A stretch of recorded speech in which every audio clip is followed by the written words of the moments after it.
reporting on the games you love by people who love to game. The MMO Reporter Network. You're logging into your favorite game, grinding out some gear. A couple of points added to your stats, and you have a virtual beer. Max level is pretty cool, but I'll remind you here, my friend. These games are not about the goal, it's about the journey and not the end.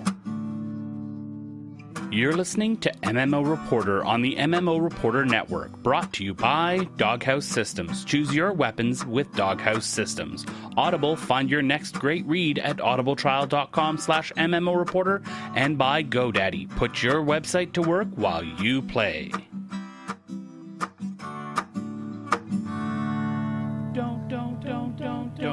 Don't forget about your ults you need to cherish.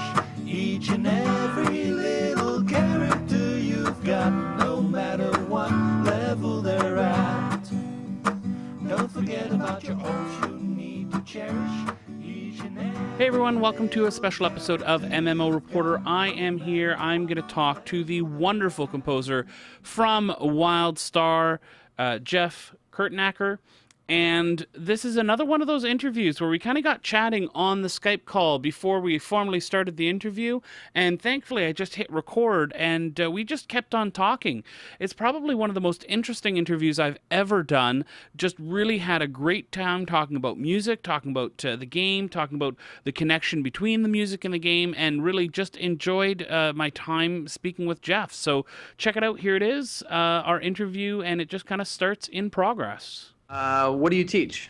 I teach band and choir middle school level. So, dude, I did that as I was a long-term sub. This is years ago. I was a long-term substitute teacher for a middle school band, and I left there feeling like I don't know how people do that. It was a whole new respect for the teachers that I had in middle school. Those beginning band years are so tough, and there's so many abstract concepts that you're trying to get across to people. Yeah. So I have a tremendous amount of respect for people that are teaching the younger levels of music. I think it's unbelievable. So good job. Thank you. It's an absolute blast to be able to merge my two passions with interviews like this. I mean, I was lucky enough a few years ago to go down and see Chance Thomas record the Riders of Rohan soundtrack. Awesome. In Salt Lake City, and that was probably one of the best experiences in my life. And I didn't even get to see the full orchestra.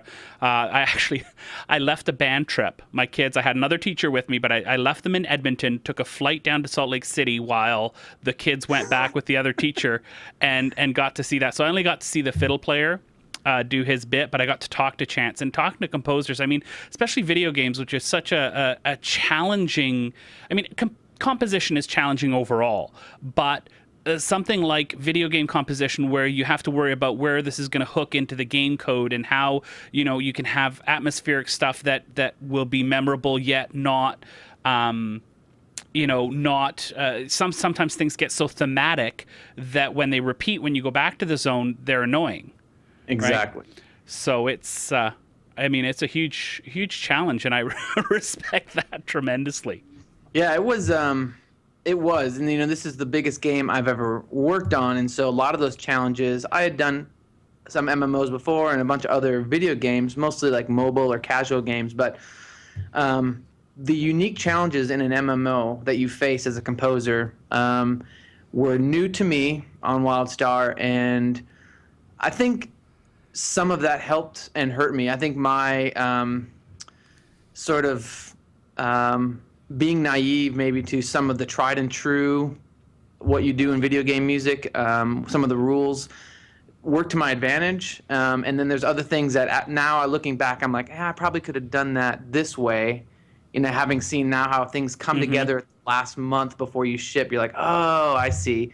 I remember seeing one person play this buzzbing area in the game, and there's no way to play through the entire game as a developer. So you're just you're cheating your way through, making sure things work. And I thought that little area of the game where the buzzbing music was playing was going to be like maybe 5 or 7 minutes. And I was watching this person play on Twitch for 20 minutes in that same area with that same frantic piece of music playing. And I immediately went back the next day and I said, I got to fix this. Like there's no way that people should have to listen to that for so long. So but you're right. Some of the thematic things. It was a decision that we made early on. Charlie, our audio director, and myself, where we sat down and said, we want to make this as immersive and cinematic as possible. And so I really wanted to write music that felt timeless in a very thematic way. Things like Mario Brothers are timeless, but they get repetitively annoying after someone listens, right? But there's certain pieces of film music or certain pieces of concert music that I could hear over and over again, and thematically it's beautiful or amazing, but it doesn't really grow weary upon repetitive listening. So we tried to do something like that, and that was kind of the goal. Now, you've been in sort of this aspect of game design in the music and sound side of things for quite a while, sort of doing a little bit of research. Am I right? You worked a little bit on Warcraft 3, doing some orchestration and copying as well? That was actually my first. I moved to Los Angeles from Green Bay, Wisconsin, to try and do music for film. That was like my goal. And while I was pursuing that, I met Jason Hayes, who is at Blizzard, and is fantastic too. Awesome guy. Yeah, he's unbelievable. And so I met him, and we became friends. And he said, "Hey, I'm working on these cinematics for Warcraft 3. Would you be interested in helping me arrange the choir and helping out with some of the charts and stuff for orchestra and choir?" And I said, "Yeah, that sounds like fun." And I really didn't know what I was going to be in for, because I didn't play a whole lot of video games growing up. And so when I went to Blizzard and for that first time, and he showed me the cinematics for Warcraft 3, and he played me the music he was working on, I mean, it was like a movie. It was like listening to film music and looking the how they do their cinematics. It was gorgeous. And so my eyes were open to kind of a new era of film music, or video game music at that time. And I was really impressed. And so that really kind of made me think, well, maybe that's a whole viable industry then, is just writing for video games. And more and more opportunities started to come out of the video game world. So I just kind of rolled with it. Yeah, and so you've had you worked on a few other projects, Pirates of the Burning Sea as well, right? Yep. Yeah, and going through now, do I remember correctly from the live stream that you did last week? Did you also do some sound design work for Carbine as well as some composition? Yeah. So when I was initially hired, I was a sound designer, and so I spent probably the first year and a half or so at Carbine as a sound designer, and then we found ourselves composerless. We had a composer, and he went on to a different company. And so I kind of just raised my hand and said, "So what are we going to do for music?" And they said, "We don't know." And I said, "I'd love a shot at this if you guys would be willing to give it to me." And they were. They told me to. I said I had an idea of a way that this music could go for Wildstar, because at the time this all happened, Wildstar had just sort of embraced, I mean, it shed its skin so many times through development, but we had just sort of embraced the sci-fi-ness of it all. And I thought it would be really cool to have this sort of epic sci-fi adventure, but with this frontier electronica sort of elements all mashed in. Right, and that's the thing about the Wildstar soundtrack, is it has these gigantic, wide, huge sounds of a full orchestra at some moments, and seamlessly and in an overall theme melds into this electronic music sound. And that's something that you don't always see. You often see, just like a game will pick a genre and will pick a composition style to go with it. Wildstar, while it's in the sci-fi, the soundtrack expands into this almost fantasy-like setting in its scope. Yeah, well, I appreciate the fact that you got the impression it transitions seamlessly. And, that's obviously the goal. And I'm glad it comes across that way. We worked really hard to sort of make it feel like it was all under, taking very disparate elements, but making them feel like they belong in the same family. and keeping it all under that sort of umbrella of Wildstar was kind of a difficult task because you have so many different. The world is so vast. You have everything from tribal sort of areas to the Elden, which are very techy and sort of ominous, and you have just all these different feelings and emotions. And like you said, to go from full orchestra to very electronica to guitar driven, it was a challenge, but it was a lot of fun. There was a fun puzzle to solve, to be able to take those elements and try to get them to work seamlessly. And it did take a lot of trial and error. I often tell people it's sort of like making a soup or some sort of recipe, and you're just sort of adding a little bit of something. You take a taste, you're like, nah, needs a little bit more salt or pepper, and then you just try again, and maybe it needs a little more, whatever. And that's my first 6 months on the job, was a lot of that, just trying to figure out what is this really going to sound like. And once I sort of unlocked those pieces, it started to feel like it had a life of its own, and that I could tap into this sound that I had sort of discovered through these elements. So it was a lot of fun. So you mentioned in the live stream as well your sort of background and stuff. Do you want to go over that, because not everybody here saw the live stream? Sort of where did you start musically, and going through sort of school and high school and then into university? What was your sort of musical path? So I started playing piano when I was pretty young. It was like 3rd or 4th grade, and started to get introduced to music, and I thought it was okay. I didn't really have a love for playing piano at that moment because I was going through scales and etudes, and it wasn't super fun, but it was necessary. Mm-hmm. And something kind of unlocked when I was in middle school, probably about 7th or 8th grade, where I had stopped taking piano lessons, and I kind of started to discover Billy Joel and Elton John and Bruce Hornsby and all these. You're a man after my own heart, sir. The first album I ever owned was Glass Houses on vinyl. That's amazing. I mean, and I was maybe, 5 or 6 at that time. Yeah, good taste for 5 and 6. Oh my man, that Billy Joel is one of my musical favorites, my musical go-tos. So, he's unbelievable. In fact, I've recently sort of rediscovered, this has nothing to do with our interview, but I recently sort of discovered some of these classics. I listened to his song Vienna. I listened to that probably once a day, because there's something I hadn't heard in a long time. All of a sudden I came across it, and it is so beautifully well written, and it just makes me want to be, it pushes me to want to be a better songwriter and kind of composer.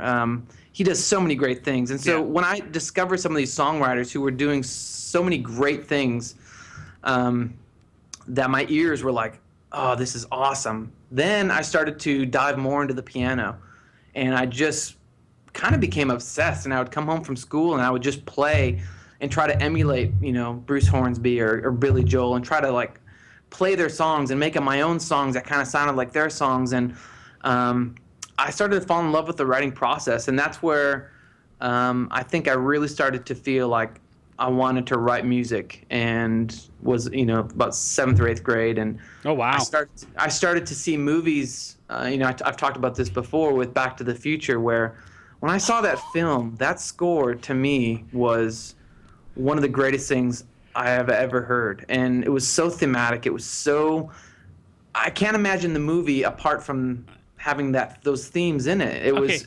This is getting a little creepy, because I have picked my entire. I take my kids on a tour when my grade 9 kids, my senior kids, on a tour to Edmonton every year. And this year I've decided to go with a theme for their whole set list of the movies, because I finally found a medley of charts for concert band that has a great arrangement of the Back to the Future theme in it. Oh man! And that French horn fanfare. I mean, oh man! And my listeners are laughing right now, because I'm comically obsessed with French horn lines. I mean, everything from the opening of Hansel and Gretel with that French horn quartet. I don't know if you know that one. Yeah. But just that the French horns are my go-to love of instruments and big orchestral sounds. So they are out here in LA. I mean, for the scores and everything, but that's the money instrument. And fortunately for us, we found we found a great horn section, which I'm so in love with. And they were able to do,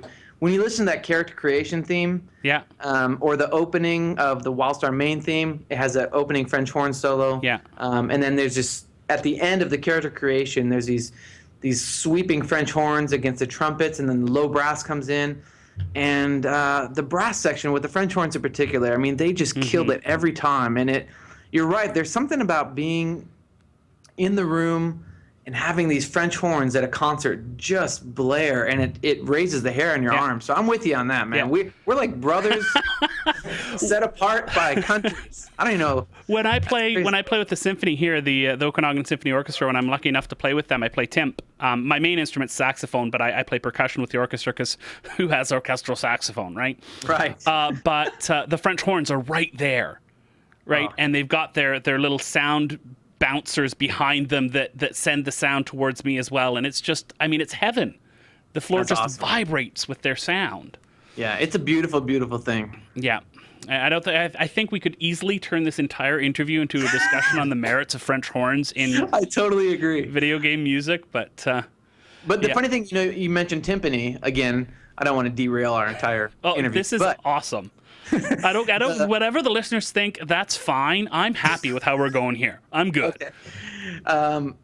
I love percussion. I was a drummer in high school bands and like rock bands, and in college I had a rock band, and I love percussion. I love programming percussion, and a lot of the electronica kind of percussion and a lot of the rhythm stuff in the Wildstar score I programmed.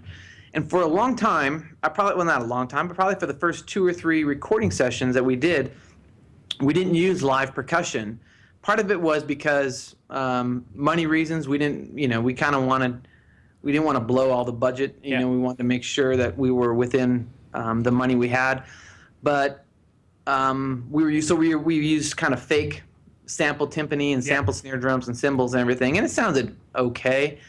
But when it came to the session where we put live percussion in the room and we had cymbals and timpani and snare drum and everything in the room with the orchestra, it was a whole different dynamic. And I really turned into a believer that day of how having timpani and cymbal swells along with the orchestra at the same time, rather than overdubbing them later or having sampled ones ahead of time, it just gives such a different energy and life into the room. And I thought, man, something so simple, I'm surprised it makes that big of a difference, but it really, really does. So now I'm sold on it. I love live percussion in the room. If you ever need a percussionist and you want to save a few bucks, I'm just a plane ticket away. Just saying. Just saying. You need to work that out. So this was, is it safe to say that this was your biggest project to date? The biggest thing that you've done. So what was that like? Because you conducted the orchestra as well, right? Yeah, I did. It was scary. I think I was talking to a friend the other day, and I used the word thrill-intimidating. It was intimidating and thrilling at the same time. Oh yeah, The first thing I ever conducted for this was the announcement trailer for Gamescom, where we had an animated 3-minute trailer we put out to announce the game. Yeah. And I conducted the score, and I was so nervous about everything. I was nervous about the decisions that I had made, about the orchestrations, about the writing. I was nervous about how everything would come together, about my conducting, and I was probably the most nervous I've ever been in my life. Like, I really couldn't even function. People were trying to talk to me before we started the session, and I don't remember anything other than feeling like I'm going to throw up right now. And I felt that way for about 15 minutes before we started the session, and fortunately I did not throw up, which was great. But I don't think the first violins would have appreciated that. No. But once, we got up there and I raised my baton, and I hadn't conducted anything since college, and so this was all new to me. But I knew that I wanted to be out there with them. I have such a tremendous respect for musicians. I love the magic they create in that room, and I'd much rather be out there being a part of that and sort of guiding them through with gestures or any sort of things that I can do to help, rather than be behind the glass and just saying, nope, try it again, nope, try it again. I wanted to be out there and be part of that magic. So I started, we started, and I started to conduct, and we went through the first few bars, and all the nerves went away as soon as this music started to be made, and I just got lost in the process, and I felt a lot better. I felt a lot less nervous, and it kind of gave me I don't know, I guess I killed a few ghosts that day in my own head, some of these insecurities, and it gave me the confidence to move forward. And the next few sessions, I really wanted to build upon that experience and get better with my orchestrations and get better with conducting and writing. And I just wanted to build throughout the score. And the great thing about the Wildstar experience was that not only was it a massive game where I could write all this music, but to be able to have those experiences with live orchestras and really hone, sort of my approach to writing for orchestra and balancing orchestra and conducting and interacting with them. The things I learned throughout our 5 or 7 recording sessions we had for the score, are invaluable. And I don't know of too many games these days that would record that amount of music with live orchestra. So it was just a dream come true to have just top-notch players at top-notch facilities. We recorded at Sony and Warner Brothers, which are some of the best in the world. And we had it mixed. Everything's mixed by, one of the greatest engineers out there. And so it's just, from top to bottom, it was just a world-class experience, and I'm just so grateful to be a part of it because I felt like it really gave me the inspiration and the insight, and it motivated me to really up my game as a composer, and it's been awesome. And do you think that you're a better composer having been right in that moment? I think so. I mean, it's sort of I think I'm a better composer now than when I started the project, and it's largely because of these sessions and these experiences. The things that I learned have more to do with how to sort of how to craft a piece of music. I think the notes, the melodies, and everything like that, I don't know that I've grown as a melodic composer, but I think what I've done is I've been able to see where I can grow as someone who's crafting these cues, and instead of going to like an easy harmonic choice, maybe do something a little bit complicated. I started using way more augmented chords, and I started inventing sort of like atonal accompaniment chords that really wouldn't make any sense, but they kind of come out of nowhere and really change up the color of the piece for just a moment. And I think some of those more mature musical choices, I don't know that I would have done 3 years ago. But because they're risky, right? It's a risk. They are, and it's a lot safer, especially when people are expecting results from you and they want things to sound good. It's a lot safer to stick to what you know. And once I gained a little more confidence, I felt like I could take a few more risks. And I knew, especially knowing the people we had in the orchestra, speaking of the French horns, like I know, oh man, we got a killer French horn section. I'm going to really let them shine right here at this part, and I'm going to do a crazy French horn thing. And knowing that I had the people to cover it, or we had a fantastic flute player, and just letting her do something for like the Orin theme. Like there's a piece in the Orin Villages where we had our flute player come in, and she laid down bass flute, and then she overdubbed alto flute, and then she overdubbed concert flute, and then piccolo. Wow. So it's her playing 4 flutes, and it's just this quartet that plays, and it's just kind of this cute little flute-centric Orin piece, and it was just really cool. But I knew that it would turn out well because I knew her as a player, and I knew her sound, and it was a risk that we wanted to take, and it turned out really, really beautiful. That would be really cool, too, because by overdubbing themselves, you're getting the same inflections, you're getting the same approaches. Everybody has that, 128th note difference in their entrances and stuff like that, kind of like harmonizing families, right? Yeah, exactly, yeah. Oh, wow. It was really fun. It wasn't my choice, but it was interesting to see how they recorded it, because they recorded they moved her around the room every time she played a different flute. And so it sounded like they wanted to get, even in the room, they wanted to get different perspectives of where she was sitting. So they moved her chair around 4 times for every flute. And I thought that was really interesting. That's really cool. So how much editing did you do? How many changes did you make during the recording process? There was... You mean on the stage when we're you're there? Did you go back at night and something went a certain way or a particular theme jumped out at you? Did you go home and reorchestrate or rewrite sections and come back in? I know that's a huge task, but in a small scale, when I do stuff with my kids, I go home afterwards. I think, I need to do this different. At what point did you finally just have to say, okay, enough? We gotta do what I've got on the paper? Yeah, there were a few of those experiences, and I think the first thing we recorded Northern Wilds in Algarock on our first, in-game recording session. And there were a couple things that I really wasn't in love with that I did from an orchestration standpoint. I remember there's a cue in Northern Wilds, and we were dealing with a little bit smaller orchestra, and I had just one trombone do this sort of moving line. And I remember when we recorded it, I thought, man, that just really sounds just a little off with one trombone doing that. I really wish I had done it for 2 or 3 trombones doing that moving line.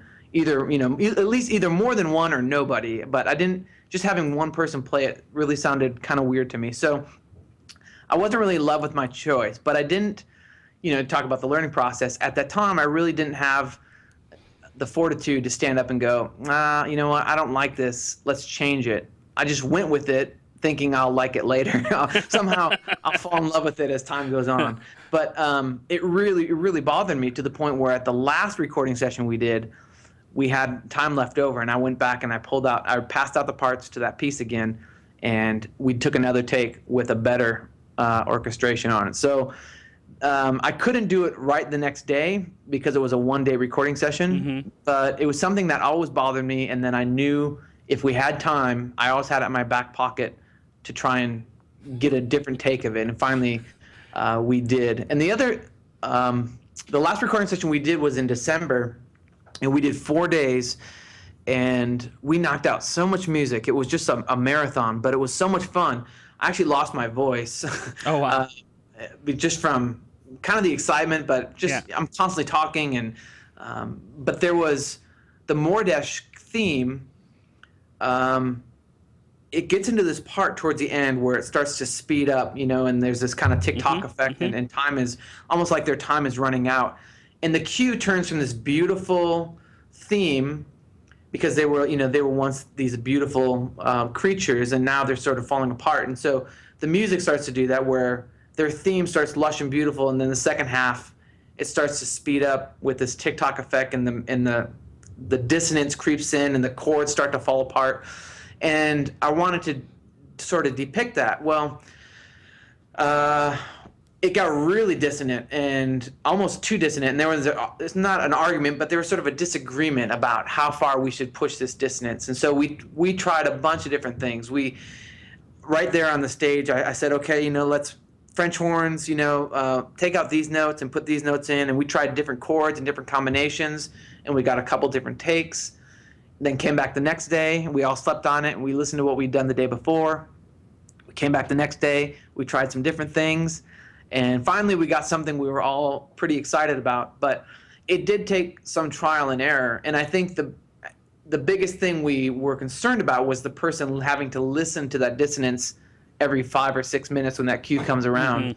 Was it going to be really annoying, and was it going to cause people to just be frustrated with the sound, or was it going to be okay? And we couldn't really come to a consensus, so that's why we tried all the different things. But if there were things that needed to be fixed on the stage, it usually came from either some sort of copying error on my part, where I made one of the parts wrong with a wrong note, or it was something I did from an orchestration standpoint, which, as the art of orchestration is really just finding that balance with the orchestra and how you can balance this group of people and who gets to double what and how many people on what root third fifth of the chord are you going to want to do.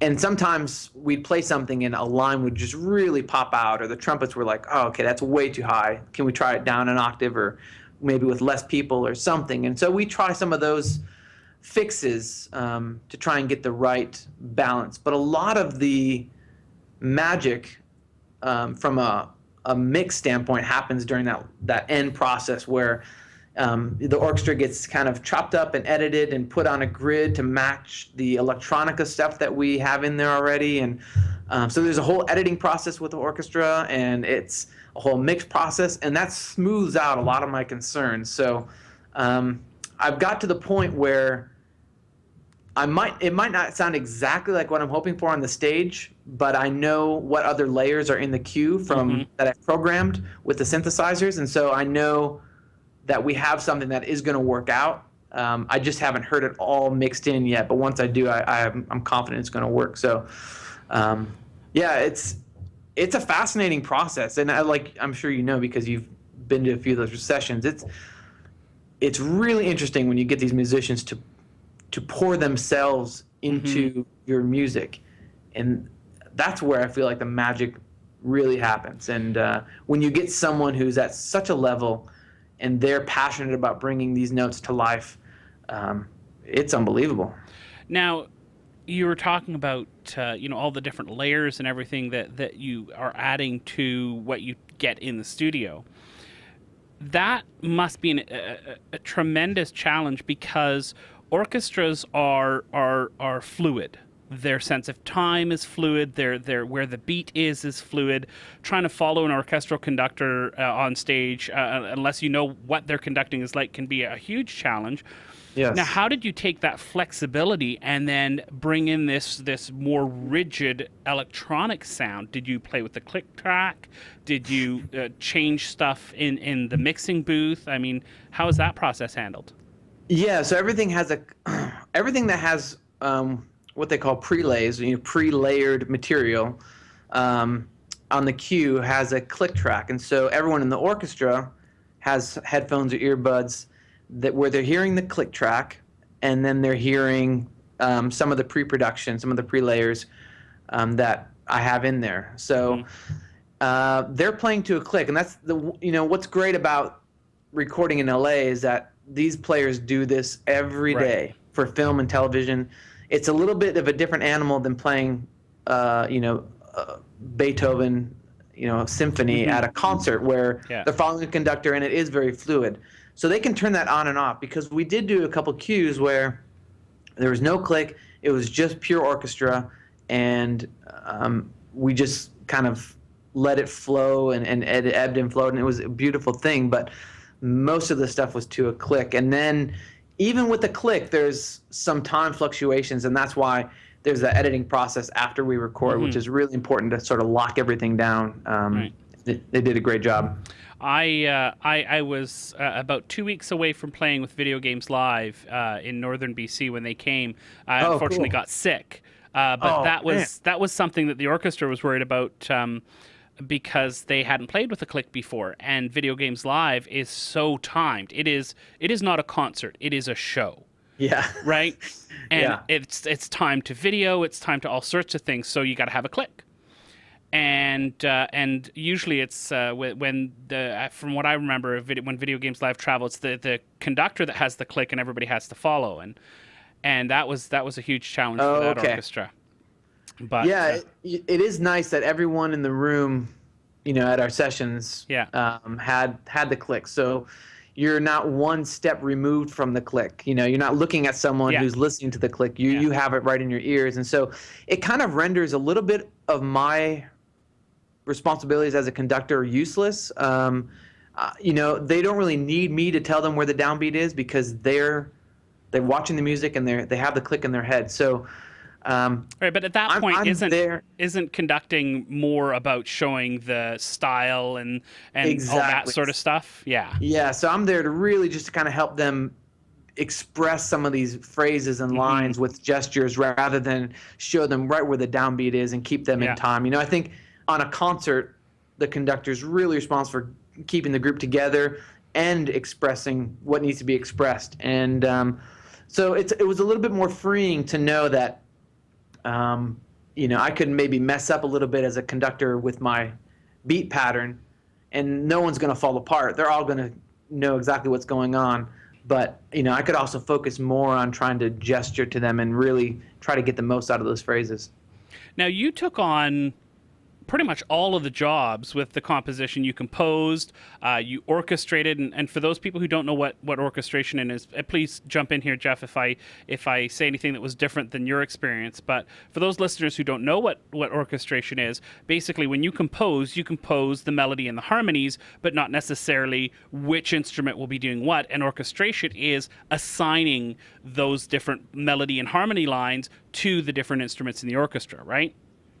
Yeah, that's it. And, I had a little bit extra challenge. I think with today's technology, just real quick, I'm working in a program called Logic. And so when you're working with sample libraries, so everything I mock up with, orchestral samples, fake strings, fake brass, and all that stuff. And it's really easy to, put a viola solo out front of the entire orchestra when you're working with samples. But in real world acoustics, that may not be as easy to get that viola solo above everybody. So now you have to look and go, well, in the real world, how am I going to balance this out so that all these things are heard in the right, registers of these instruments? And so it's exactly what you said, assigning those parts to the orchestra so that the balance and the mix and all the colors that you need are where they should be. So you use Logic for your virtual instruments. What do you use for your composition software? Do you go right back to pen and manuscript paper? I use, everything starts for me, everything starts with pen and paper. And I guess I got it from college, but I love the idea of just being able to look at a sketch. And so I'll sketch, either it's like a piano reduction or it's just the theme and some chords, almost like a lead sheet. And I just sketch a lot of ideas down. And that way, like for Wildstar, because I'm constantly referencing other themes, so I can go back and go, oh yeah, Drew Serra's theme. Where was that? Oh, there it is. I can find it in my notebook. I can look at what I wrote that day and what her theme is. And I can kind of keep everything straight, and I have sort of a, just an archive of all the themes from the game, at least in sketch form. So that's pretty nice. But then when I go back to prepare all the parts, I'm using either Finale or Sibelius, and I really go back and forth on the two. There's things I love and hate about both, so I haven't made a clear-cut decision. I've just bought the newest version. I've been using Sibelius. I just bought Finale to try out this school year. So I'm right there with you. You're going to be frustrated with Finale on some things coming from Sibelius. And I was frustrated going to Sibelius from Finale, and now I love them both. And I don't know. I really have a hard time committing to one. I totally feel for you there. And you also did you were your own copyist as well, weren't you? Yeah, that was a mistake. No joke. That was one of the worst decisions I've ever made in my life. And I made a lot of bad decisions, like, like sushi and iced coffee. That was a bad decision I made one day. And this was worse. That will tear apart your insides. But the copyist thing, it was good in a sense where I felt like I knew what needed to be done. I knew that it was going to get done because I did it. And if there was anyone to blame when we got to the stage, it would be me. And so it was fine. But we had one time where we recorded the main theme at Sony where someone else orchestrated and someone else did the copy work. And that was the one time we kind of farmed those two jobs out. And it was kind of nice. I just showed up and everything was ready to go. Yeah. So I had a little bit less intimate knowledge of the orchestrations of what exactly I was about to hear. Yeah. But it wasn't too far off than the mock-up I had done. So it wasn't, radically different. But there was a little bit of insecurity from not knowing exactly what was on the parts. But then there was also a little bit of just sort of breathing easy because I just didn't pull off this marathon, 4 nights in a row, no sleeping, trying to get all the parts done. Yeah. And that's usually where it starts to to add up. I have a picture somewhere of like this stack of parts. It's probably like 2 or 3 feet high of all the parts we're about to go into a session, and it's like, I don't know why I would choose to do that to myself, but it's a lot of work just organizing all those parts and printing them all and getting them all, in the right order. And but I hate to laugh at your pain, but it's okay. In hindsight now, you have to admit it's kind of a funny story and a funny reaction. There was no hesitation there that was the worst decision one of the worst decisions of your life. No hesitation. It was a lot of pain, and it was just so much pressure. Because so much, it's not even like creative. It's just busy work, just formatting parts and entering notes, and it was just so much pressure to get it done, and you just stay up and you have to plow through. And so I think the looming pressure of the session is coming up, and that all this has to get done. It just kind of makes this stress cocktail that is very difficult to get down. Yeah. All right. So we've talked a lot about the meta stuff. Let's get into the soundtrack now. And I know the answer because I watched the live stream. But again, not everybody watched that live stream. When are we going to be able to? Not everybody watched it. I know. It's hard to believe, but I think there may have been a couple of people stuck in a cave somewhere. All right. Who unfortunately didn't make it. When are we going to be able to buy this soundtrack? I want my CD. Yeah, you know what? I want one too. And it's difficult for me, 3 months after we've launched a game, to still not really have a concrete answer. And, just for clarity's sake, it's not my decision. I know people, they tweet at me or they find me on Facebook and they say, why don't you just put it up on, and just make it available? The answer is because it's not my decision to make. It's not my material, even though I wrote it. Mm-hmm. Ultimately, it's the property of NCSoft and Carbine Studios. Right. So we have been for a long time in talks with NCSoft about what's the best decision and the best way to go about it. And so one of the things that kind of held up the discussions was we had a few different options that were really cool options as to how things that we could possibly do with the music, but we're pretty much closing in on it, and so I can't say that we have like a date or that we have a plan, but I know that it's being talked about, and I'm very hopeful that it will happen soon. Now, Jeff, I can't say soon, but that's soon. TM. I have a very important question for you, though. Okay. Will you sign my CD? Yes, absolutely. Okay, now this interview's worth it. Okay, good. Oof, okay, we made it. All right, so let's get on to talking about the game itself and the music and its role in that. I remember that first trailer that came out, the release trailer, which came out of nowhere, that you were talking about. And, you were at that point in development. The game still underwent so many changes after that.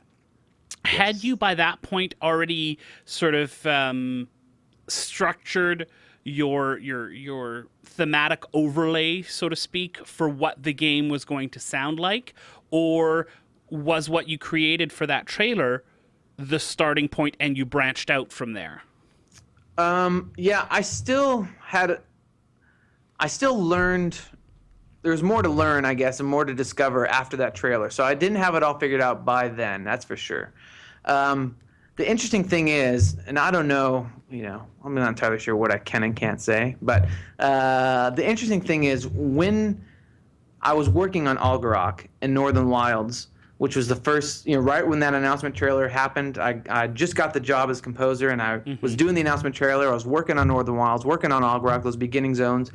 And I was under the impression that we were really making a Western, like a space Western. Yeah.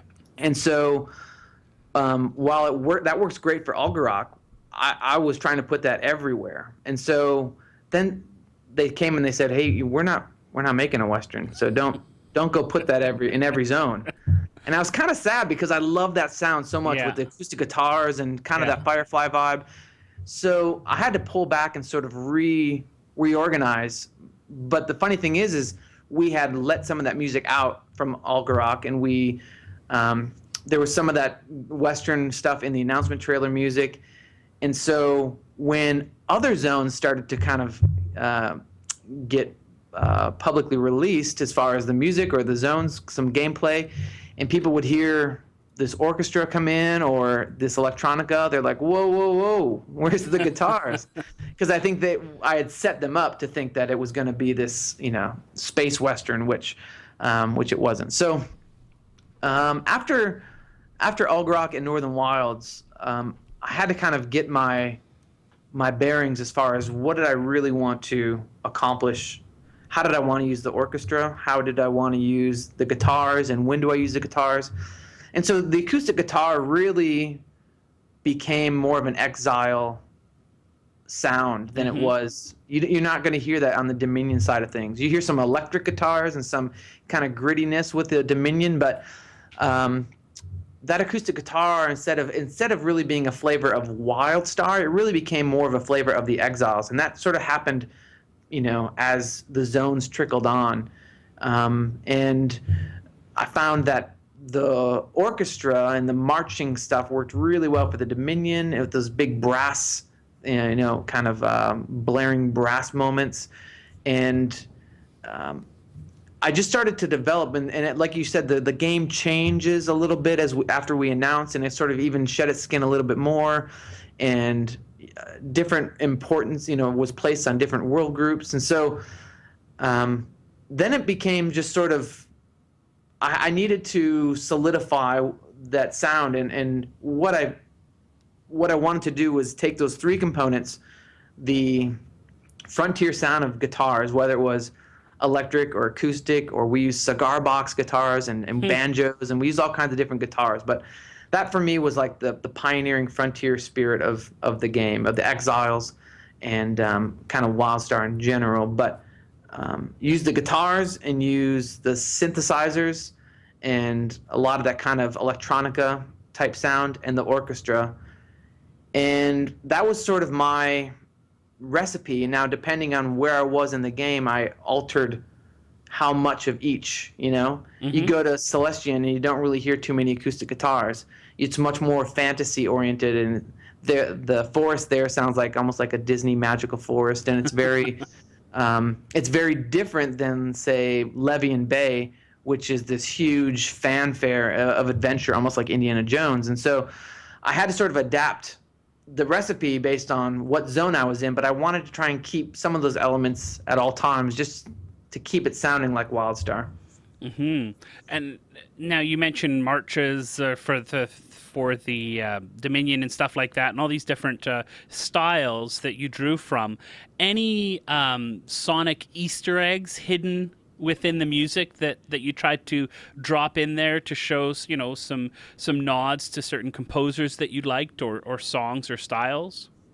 I didn't put any Easter egg kind of nods, just because I didn't want to get sued. And I don't know how that really works, but I'm sure there's some lines that you're not supposed to cross. But I was definitely influenced. The development cycle has been so long that I've been influenced by so many different scores as we go through. I can tell you that, like, in Far Side, there's a piece that plays on out in space on Fatalis Fields, and the piece is called Reaching.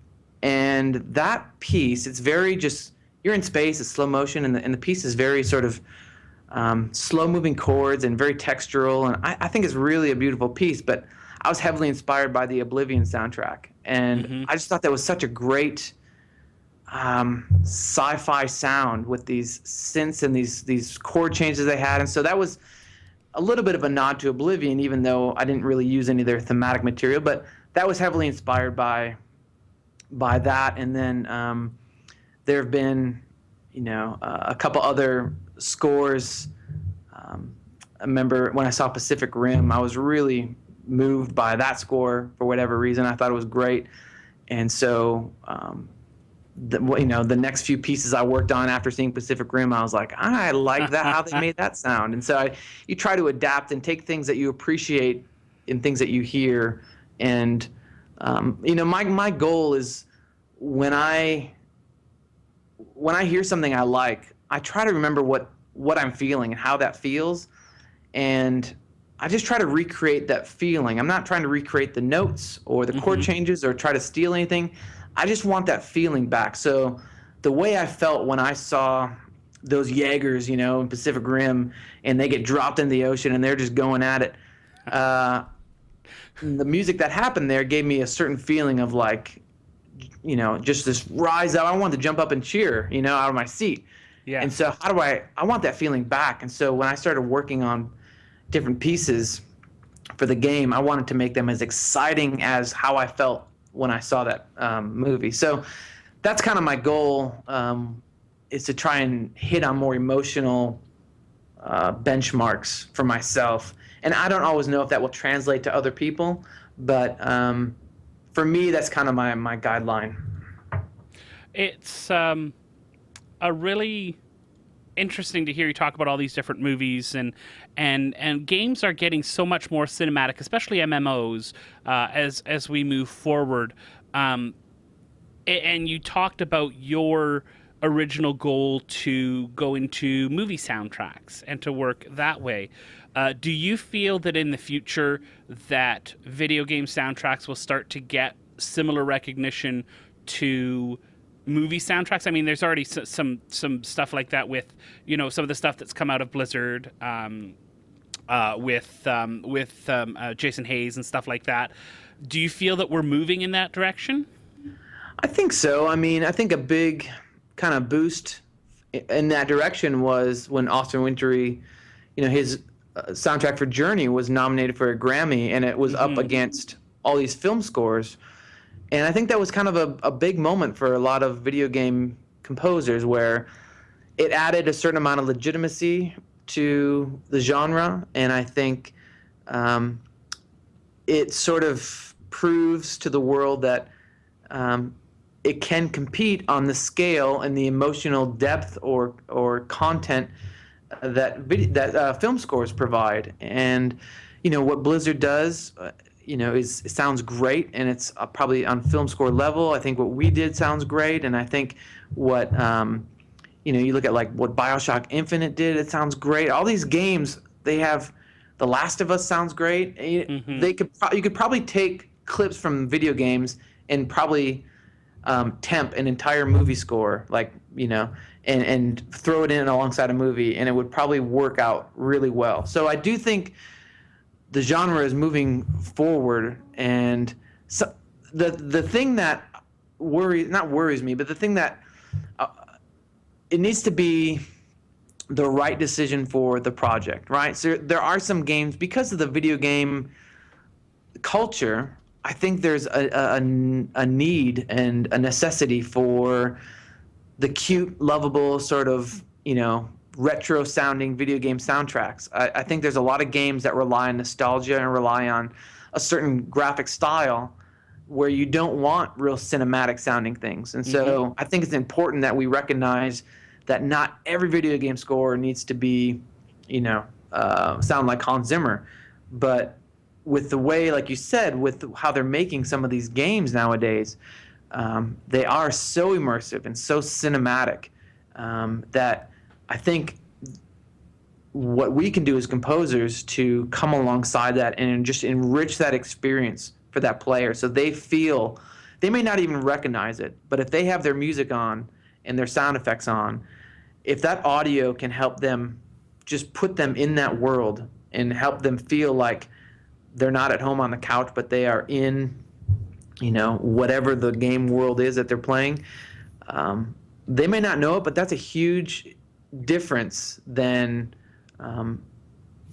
sort of having something that is a disconnect, or shutting the music off and just playing, you know, Pandora or something like that. But having that immersive factor, I think, is a really, really big deal, and it helps these cinematic games feel like you're in there and you have a role to play in that world. Absolutely. Now, the game launched, you know, a while back, and Yes. You know, you had to have all of your composition work done before that so that everything could be finalized. What was the last recording date? How close did you get to launch? So December, we recorded from December, I think it was like 19th through the 23rd of last year. So those were our last recording dates, and then we went into a post-production mode where the music gets edited and mixed, and we got those mixes back, I think in like February or March, and then got enough time to implement them and make any changes. And so we got everything in just about a month before launch. And so we knew it was going to be close, but you know, we wanted to get everything in that we could, and there was some stuff that, you know, I wanted to record with live instruments that we just ran out of time. But we did a lot. There's over 9 hours of music in the game, and it was great to have the support of Carbine Studios to recognize that having that variety lets the player not feel so fatigued by the music, so that within a zone there might be subzones that have different music, and it's not just one piece of music for the whole zone. And there's parts in the game where there's the only time you hear a specific piece of music might be in that subzone, because I didn't have anything else that fit, and I didn't want to give the player just something that was close or generic. I wanted it to be a meaningful experience, even in that one cave or that one subzone. So that means writing something new and unique just for that one area. Then that's what I did, and I really appreciated having that freedom to be able to give the player that experience rather than have to settle to give them something that was kind of close but not quite, but who's going to know the difference? I'd much rather take the time to give them the right thing. Oh, yeah. And also the full orchestration. I mean, that's also not commonplace. It happens, but it's not the common thing. Even some really great composition work like what Jeremy did over on Guild Wars 2. I mean, I love his stuff, but for me, that full orchestra sound is something that you just can't recreate digitally. I agree. It does elevate the whole experience. And, you know, for me still, when I load up the game and you hear that main theme come in and you get those, there's so much more depth and life to the performance because of the players that you're right. You can kind of get maybe something that sounds good with samples and virtual instruments, but and Jeremy does a great job because he doesn't try to recreate what you did, but with virtual instruments. He's got his own style and his own thing that he does. And you know, the stuff I've heard for Landmark, for EverQuest Next, is fantastic and super 80s retro vibe. But one of the things, going back to Guild Wars 2, since launch, they've put out quite a catalog of music for the game that have come out and have been, you know, a big hit with their players. Wildstar has launched now. You know, you're not writing this composition yet. You're still at Carbine here. So what can we expect from the music perspective with the game in the future? So that you're allowed to talk about. there's some things I'm not allowed to talk about, but there are some things that I'm kind of going back and fixing a few things that that worked okay, but I think we can make them work better. And some of that is the timing and the pacing of the theme, like the zone theme to the ambient tracks in the zone, and how that jukebox playlist works in each zone. Revisiting, you know, combat music and how that functions. I went back and forth on that. And then there is, you know, new music. I did new music for the Sabotage Battleground. So that was, you know, since launch, and we have other things coming up that I've been preoccupied with. So I have been writing some new things. Not all of it I can talk about, but it's sort of a combination of tightening up some things that are already existing in the game, and then working on some exciting new stuff as well. Oh, cool. Well, I'm excited to hear it.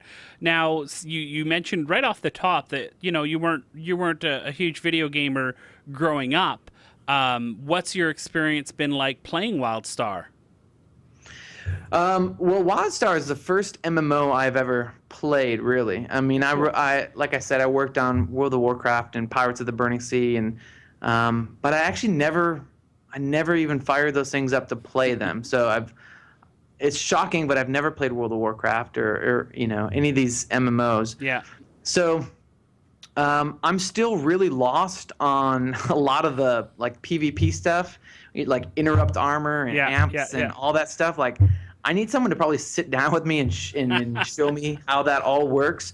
But I tell you what I do love. I love, especially specifically to Wildstar, I love the art style of our game, and that's one thing I'm very inspired by when I write music for a specific zone. How that zone looks and feels just from the art was always really inspiring. So I love walking around our game and doing the quests and just kind of being immersed in the world from the art style. I think for me that's so beautiful, and I enjoy the variety and the vastness. I don't have a whole lot of time to play. I have 2 kids, and it's like, between work and home and everything else that's going on. But the times I do get to jump in and play, it's just fun to explore it I'm not looking for bugs. I'm not trying to fix anything. I can just sit back and play and see other people play, and it's such a great experience, to be immersed in that world. And sometimes for me, it's actually a little weird because I'll hear pieces of music, especially from the early zones, I don't even remember. I completely forgot about. I don't remember writing them. I sometimes listen to something and I go, did we do that? Or is that a mistake? Did we leave that in from somewhere else? But so it's kind of fun to go back and play some of these first zones with a different mentality and just relax and go through it and just enjoy the game for what it is, rather than trying to fix something or, polish something. So I'm enjoying that experience, but I'm still really, really low level because I don't know how people have so much time to play games these days. I really struggle to find the time. Yeah, I know exactly how you feel. It has been an absolute pleasure chatting with you, Jeff. I could go on Chris.